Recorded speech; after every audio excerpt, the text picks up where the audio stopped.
Welcome to the Featured Anime Podcast. I'm your host, Jack. And I'm Rick. And today we're talking about a movie called Your Name, recommended to us by Cats off of our Discord server. So, Your Name. Your Name. It's great. I don't know, Rick. Just saying, Your Name could be better, could be awesome, like Jack. But, you got stuck with the short end of the stick, and so you were named Rick. But beside the point. I was not aware that Jack rhymed with dick. Just saying. Just saying. No, that's Rick. So just saying. Goodness. This is actually an original work of art. This is actually an original. It came out in 2016. The studios for it are CoMix Wave Films. The producers are Toho, Sound Team, Juan, Amuse, JR East Marketing and Communications, Kadokawa, and the genres are romance, supernatural, school, and drama, and it runs for about an hour and 45 minutes. Yeah, not too long. Not too long. Those are some major powerhouses as far as an animation quality goes. Oh yeah, and it definitely shows. And the plot isn't unique. Like, I've seen many American movies where this plot runs rampant. The Time Traveler's Wife is one. But not to this way. Time Traveler's Wife is different in the sense that the guy actually time travels. And you usually do have a lot of movies that are body swapping. And they're swapping with someone for a various reason where they do actually know each other, or they ran into each other or something like that. And it's usually only for a set amount of time, and then they permanently swap back. This takes an interesting approach in that they do know each other, but they know each other from a different timeline. Yeah. And which is 3 years apart. And it doesn't take place over a couple of weeks or a couple of days. It takes over weeks, several times a week. The only movie I can think of was the Mailbox. Basically, in that movie, these two people were able to communicate across the time, across time, due to the mail. Like, they'd put a letter in the mail and come back the next day, and a return letter was there. But they didn't realize they were from two different times. Very similar to here. The technology was super similar, stuff like that. So it wasn't too obvious that there was a large time difference between the body swapping, It was because it was only about 3 year difference. It wasn't like a giant culture shock when one woke up where the other one was. What was shock was the boy woke up in the female's body. And what's really interesting is you're not privy to the knowledge as to what's happening right away. You just see, like, at the very beginning, that she says her name is Mitsuha and his name is Taki, and she obviously already knows him. And then when she wakes up, she's groping herself because it's like, what the hell is going on? Sees herself in the mirror and starts screaming.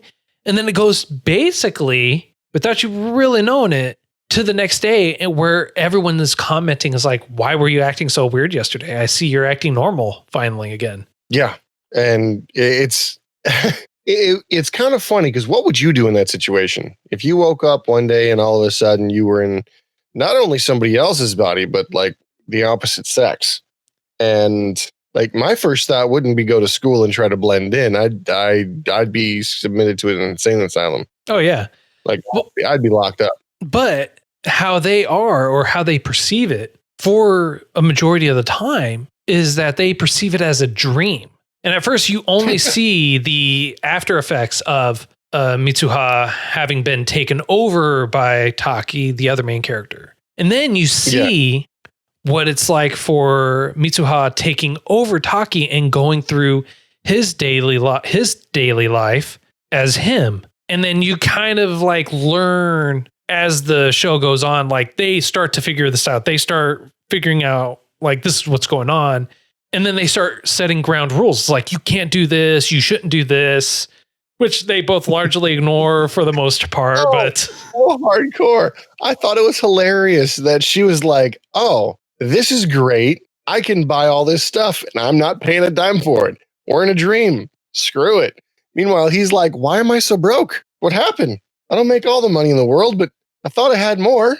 Well, yeah. And then he actually Taki comments saying, look, like, stop wasting money. You can't spend my money like this. It's your body. I don't care. I don't care. You're wasting my money that I work hard for. I work hard for it too. So I get to spend it however I want, because she actually does go and do his job for him when she is in his body.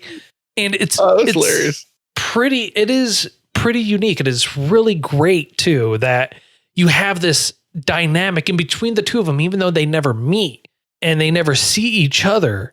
They have this great dynamic and this great chemistry between each other, because even though they're not meeting and conversing with each other on a daily basis or anything like that, they leave each other notes and they leave a detailed log in a diary. So that way they know what's going on in their life. So that way when they come back, it's not a culture shock for them.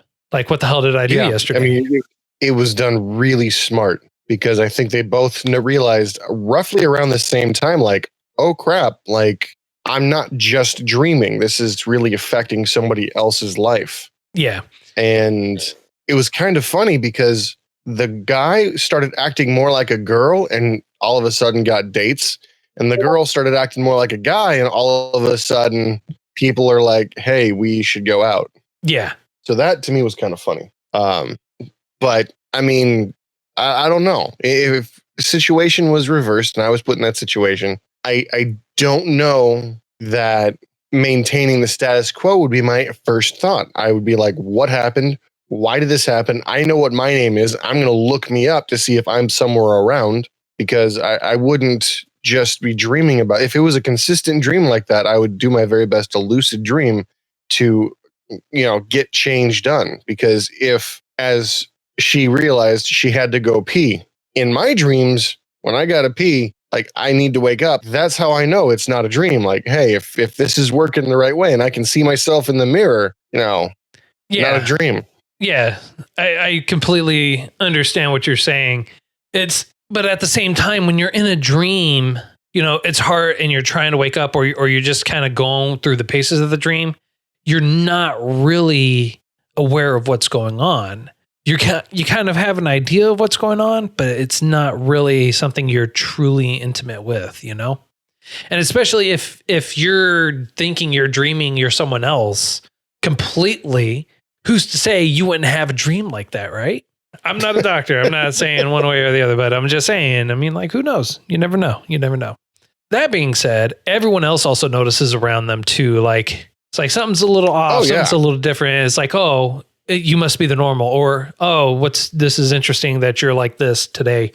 And they can tell the personality contrast. And what's cool is they specifically state it happens several times throughout the week. Not just once, not just twice, several times. You know what I kind of thought that was kind of interesting? The entire time they had their cell phones, right? The entire time all this stuff's going on. Yes, they're in two separate cities. They didn't really notice the year. They just noticed the date. And I guess the date coincided with what they were doing. It was the same day, 3 years apart. But when they did exactly what I was like they should do. Try to call each other. Like, it should have been a thing. I'm going to call you then. I'm going to call you here. Yeah, like, it should have been a thing. But that didn't happen until basically the end. Or not the end, but close. Till the end of when they were actually swapping. When he finally went, when Taki went on a date that actually Mitsuha had set up with Miki, or Okudura, he's like, at that point, he's like, you know what? I'm actually going to call her.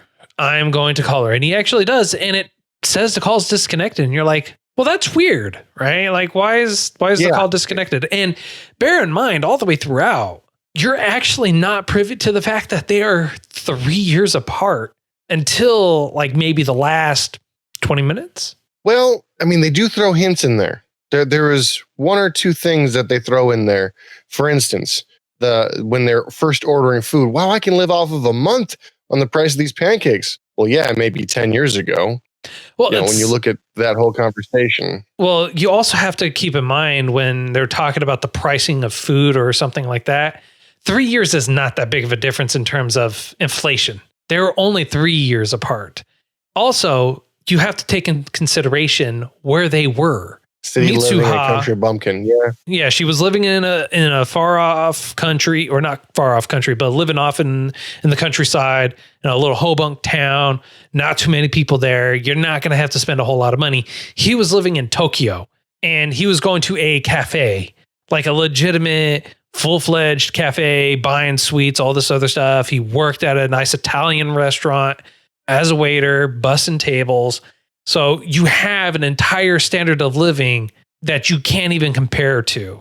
That's fair. I mean, I understand that, but still. Even so, you can't go off of the... They sprinkled it in.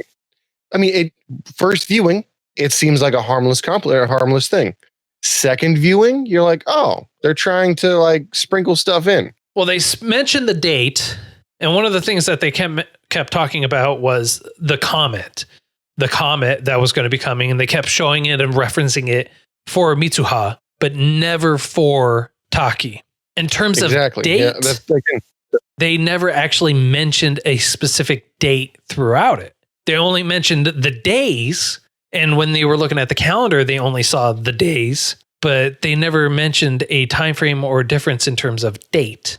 Okay, I'll give you that, which is probably why the concern was when the end of that date was, she wrote down, you could probably see the comet.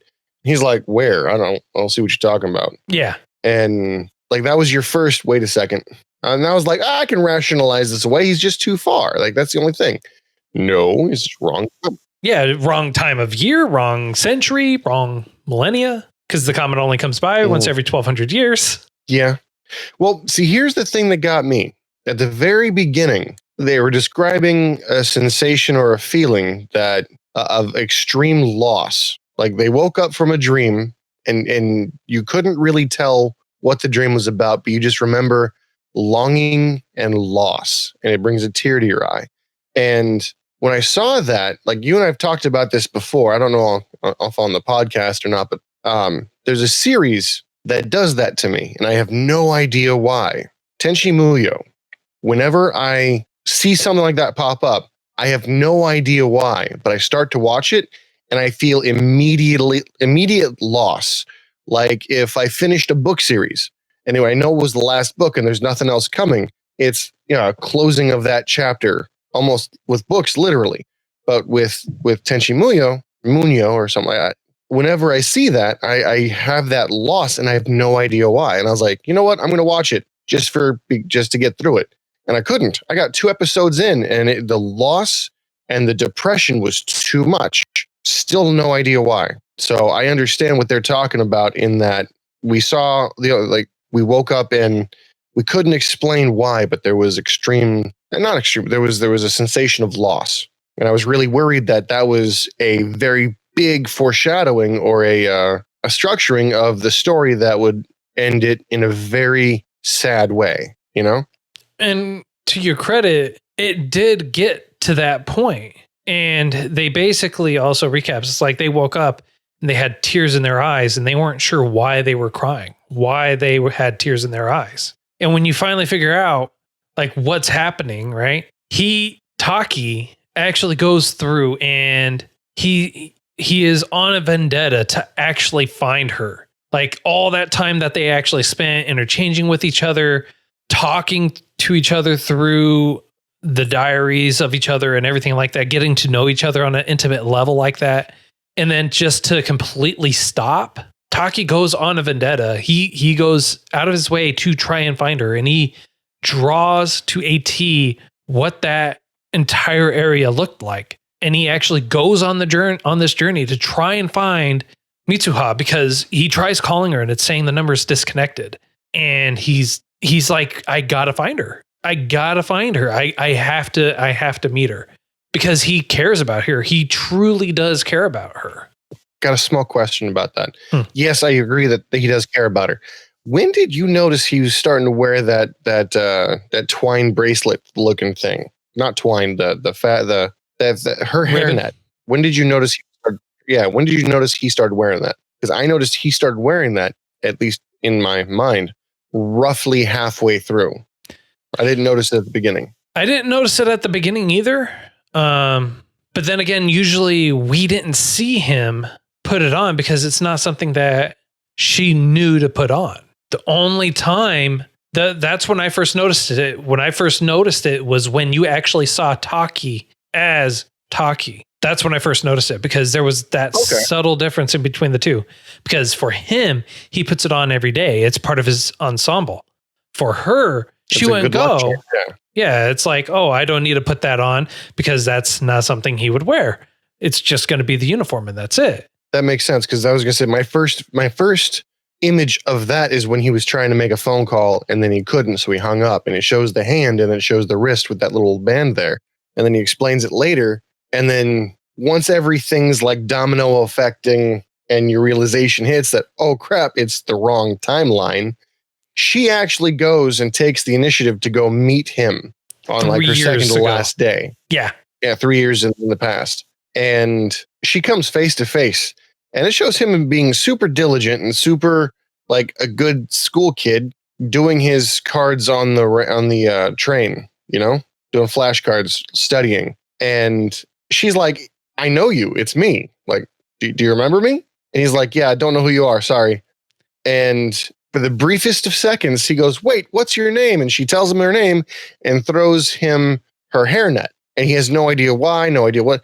And I thought that was kind of cool. That bridged, in my opinion, the gap, not the gap. It bridged the union, as the grandma said. It bridged the union between the two. Right. And how the grandma actually describes it is like the ribbon is kind of like the flow of time. It can break, it could snap, it can be intertwined, but ultimately it will rectify itself in a way, or it will be repaired and fixed. And I'm paraphrasing greatly, obviously, but you know, the I don't have the words of wisdom as Hitoya, who is Mitsuha's grandmother, which, you know, she's like right on the level. She's like instantly, she's like, you're dreaming right now. You're not Mitsuha. You're someone else. And what's even better is that you find out from what the grandmother was saying to Mitsuha is that her mother and her also both experienced the same thing. Which leads me to my next thing. Why? Why is this family in particular able to communicate with beings across the globe or across time even? And who knows, maybe they each did this thing to avoid a catastrophe, or how I would like to see it, just me, they link up with their soulmates. Maybe. But I do like the fact, and this is the interesting thing, is like, you know, the time space continuum, all that shit. Put all that crap aside. All right, don't worry about that. All right, you're linking with someone from 3 years to the past. When Taki finds out that he actually was being or inhabiting Mitsuha, who was 3 years in the past, when he finally figures that out, he goes to the shrine where Mitsuha's grandmother took her and her sister and put this sake for the gods there. And it's been sitting there for 3 years. He drinks the sake because it was made by Mitsuha, literally. Watch the movie to figure out how. And he drinks it. And when he drinks it, he slips and falls and sees the comet in the sky. And what I truly like is that he takes the initiative and actually has an effect on the past. He does what he can to change the past, and it actually has an effect, which I was worried that they wouldn't do. It's like, okay, if he's legitimately having this effect on the past and he's able to reconnect with the past, then he should be able to change said past. And it actually does happen, which I thought was great. I was expecting it not to. I was expecting it to be a tragedy of sorts where they met each other, but the only thing that they could do was meet that one time. And then that was it. And there was a mathematics question when I was going to high school on the board where my teacher showed two parallel lines and showed two perpendicular lines. And he asked the class which was a better love story. And we were confused because, you know, perpendicular lines, they cross. All right, fine. Parallel lines side by side, they never cross. And so when we asked him, well, what he meant, he says, well, these two lines here, they'll always be side by side and they'll never meet. They'll always look at each other longingly, but they'll never meet. these two, which are the parallel, the perpendicular lines, they do meet once, never to meet again. Which is better? And then he brought our English teacher in, and that's where we learned the phrase, it is better to have loved and lost than never to love at all. So the perpendicular ones where they do cross and they do meet one time, just like here, where I thought they'd only meet during the dusk hour, the twilight hour, the 2-timed hour, and they'd never meet again. I thought that was going to be a beautiful, heartbreaking, but beautiful thing that they were going to do. Right. Which was great too. I mean, like how they meet, they do finally meet, and it's only at a specific time, which is twilight. And he gives her a pen. He's like, hey, let's write each other's names on our palm. He doesn't write his name on her palm. And she's about to, and then she disappears. Yeah, it's true. You do think he does. But at the very end, like when he's actually... When all hope is lost. Yeah, when all hope is lost, and she's like giving up. She looks at her palm, and she's like desperately trying to make sure everything goes according to plan, because he had put a plan into motion to actually save the entire city that she lives in. Because originally in the original timeline, the whole city gets wiped out, basically 500 people. And she looks at her palm, and instead of it being his name, it's just a simple phrase, or not even a phrase, just simple 3 words. I love you. And it gave her the power to get back up and continue on. Exactly. And it was awesome. It was really, really great. It was very tastefully done. It wasn't just like some powerful quote. It wasn't just his name. He wanted to tell her how he truly felt, and she was happy to know that he actually felt the same way, and that strived her to push forward. Exactly. I think it was beautifully done, because I feel like the character should have seen the name and just been like, I can die happy now. Yeah. Right. But because she didn't see the name, she saw motivation. Yeah. She saw purpose. She saw and she, at this moment in time, she knew she was 3 hours or 3 hours. She was 3 years behind him. So she knew that this was happening in the future. And instead of her just having the comfort of his name, that one thing that she could be like, this is mine, I can die now. She said, I love you. And she went, oh crap, this doesn't help me know who you are, but this helps me move forward. And I'd like to think that small phrase of I love you on her hand is what changed everything. It changed that I think is what changed the whole story from being a tragedy to one that actually happened now. Because what was really awesome is they walked by each other so many times, and you're just like, but no, it's turn around, damn it, it's right there.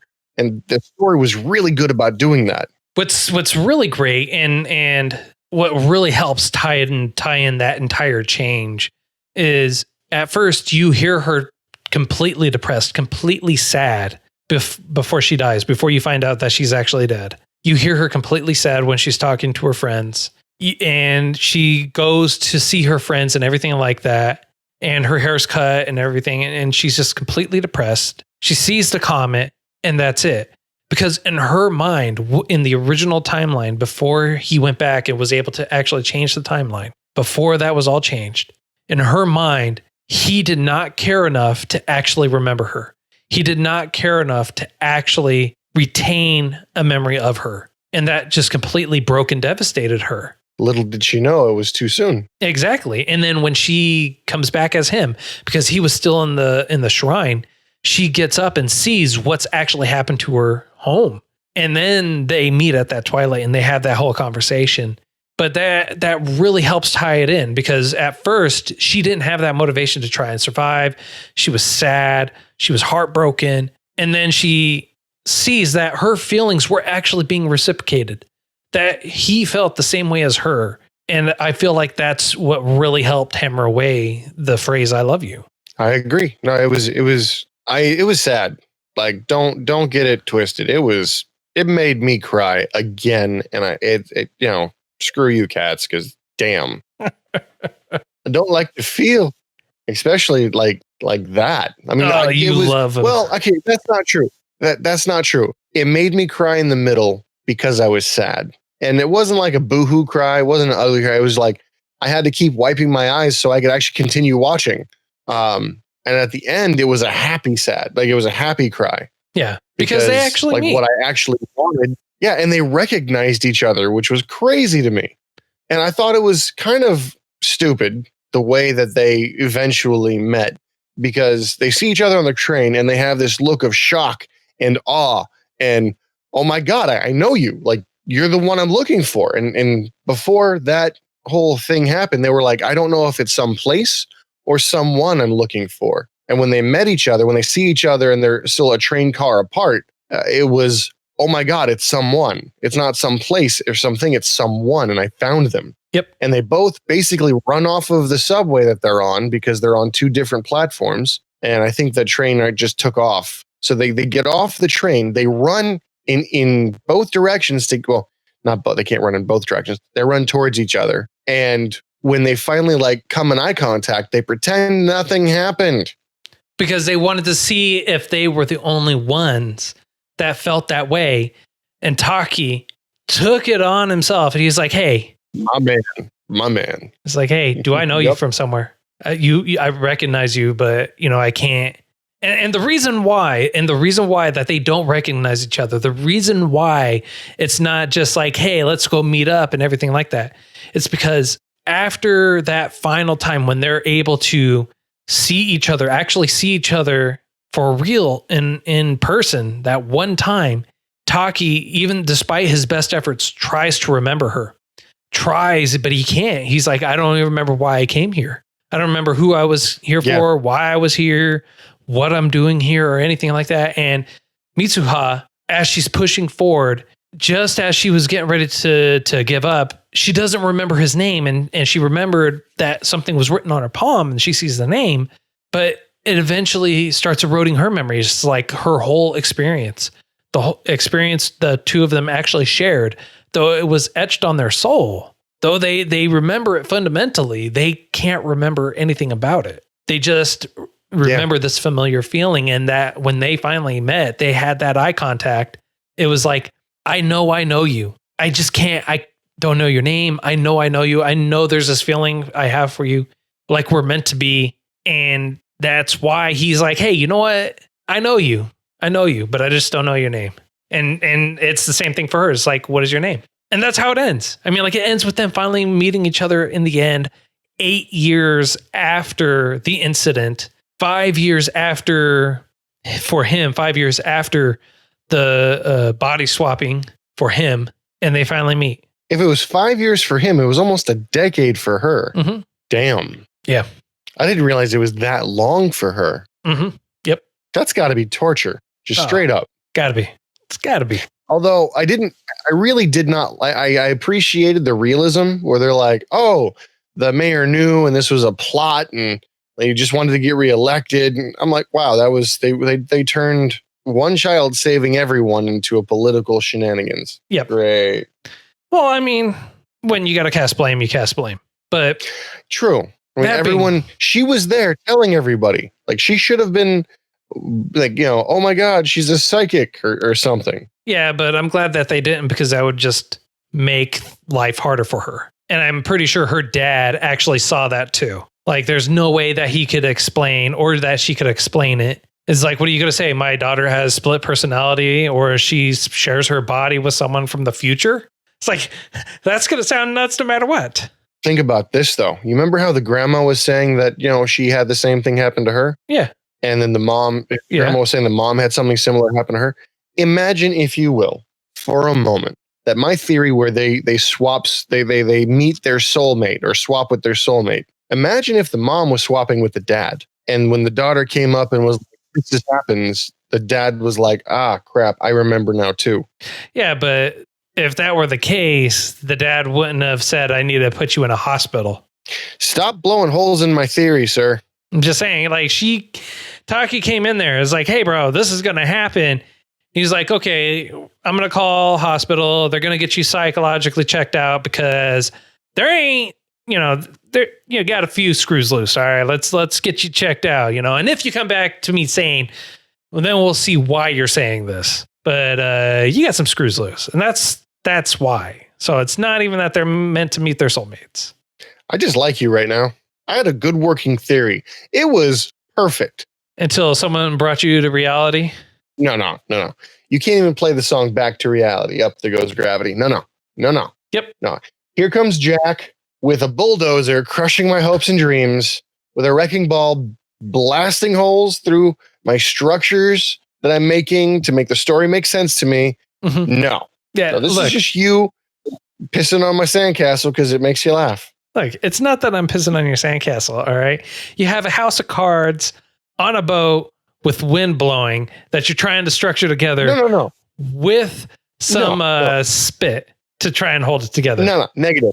Sake spit, remember. Okay. But no. So I have a house of cards and I'm in a perfectly level concrete area in a beautiful house, I might add. Let's throw like just imagery. I got a pool that with goes from the fans outside going, to blowing the inside. right where you're trying to construct these cards. Like, dude, negative. There's no way you can try and save your story. All right, look, you were being hopeful. You were being hopeful. You're the big bad wolf in this situation, sir, and I'm the fat pig, the third one that tries to be smart. Sure. You and your. Are you sure you're talking about being the first one in the House of Straw? No, I feel like I'm the third pig, but I got an older brother still, so like I'm safe, but not safe. And you're over there with like a Gatling gun of air. Just all right. There's one other thing that I really got to say about this series is the soundtrack to it was actually really great. I thought the music was very tastefully done. It was beautifully done. I actually sat through the credits for the ending song as well. I agree. Yeah, I did too because it felt wrong to cut it off. Yeah, it was great. It was truly well worth the watch. It was worth the listen just for the music. This actually makes me want to go out and buy it. I rented it on Amazon Prime, and this I actually want to go buy. I want to go buy the physical copy of this. That's what I want to do. And my dumbass watched it on Netflix, not Netflix, on YouTube. I rented it. If I'd have known you rented it on Prime, we could have just shared. Yeah. But no, I agree. I wouldn't want to rent a digital copy of this, mainly because I like having a hard copy. That being said, on a scale of up to 10, sir, how would you rate this? In all honesty, 10. And I'll tell you, the reason I'm going for 10, I noticed here, and I've never seen it anywhere else. It's got the reason I'm giving it a perfect score is because it is an original story. It did not come from anywhere. It had some plots that made, kind of tropish, but the attention to detail via song choice, music background, just ambient noises. We watched this show. We watched a thing about this, 3 or 4 weeks ago, where they were doing side-by-side shots of real places, and then the animation they drew on it was damn near to scale. Like, it was impressive how they did this. But the thing that gets me to give it a 10 is when the teacher was writing down stuff and when the characters were interacting with other things, when they would take a bite, it wasn't just like a bite and then gone. It was, you can actually see the detail of them taking the bite. The only way to make this better would be to increase the frame rate you watch it in, because it is that good, in my opinion. All right. What about you? I'm also going to give this a 10 because it's a great movie. It is sourced originally.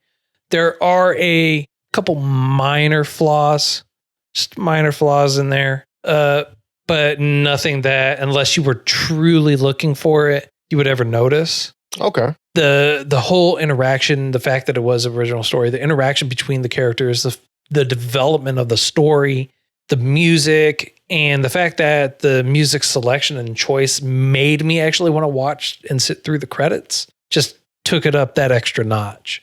I agree. Now, did you watch it subbed or dubbed? Subbed.